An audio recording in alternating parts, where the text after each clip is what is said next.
महाराष्ट्रामध्ये असलेला रायगड किल्ला हा छत्रपती शिवाजी महाराजांनी निर्माण केलेल्या स्वराज्याची राजधानी म्हणून ओळखला जायचा। या किल्ल्याचे निर्माण हिरोजी इंदुलकर यांनी केले होते। त्यावेळी हिरोजी इंदुलकरांना सुमारे 14 वर्षाचा कालावधी लागला होता। हा किल्ला समुद्र सपाटीपासून सुमारे 1356 मीटर उंचीवर बांधला आहे। या किल्ल्यावर चढण्यासाठी 1500 पायऱ्या आहेत। तसेच किल्ल्यावर 350 इमारती, 14 तलाव आणि 85 पाण्याच्या टाक्या आहेत। याच किल्ल्यावर आपल्या छत्रपती शिवाजी महाराजांचा 6 जून 1674 साली राज्याभिषेक झाला होता।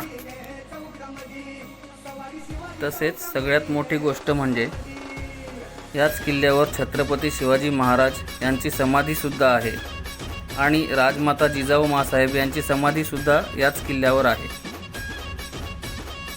या किल्ल्याच्या उत्तर दिशेला टकमक टोक आहे। म्हणतात की सर्वात मोठ्या गुन्हेगारांना शिवाजी महाराज याच टकमक टोकावरून कडेलोट करायचे, परंतु शिवाजी महाराजांनी कोणालाही कडेलोट केले नाही आणि छत्रपती संभाजी महाराजांनी कोणालाही सोडले नाही। व्हिडिओ आवडल्यास आमच्या चॅनलला लाईक करा, शेअर करा आणि सबस्क्राईब करा।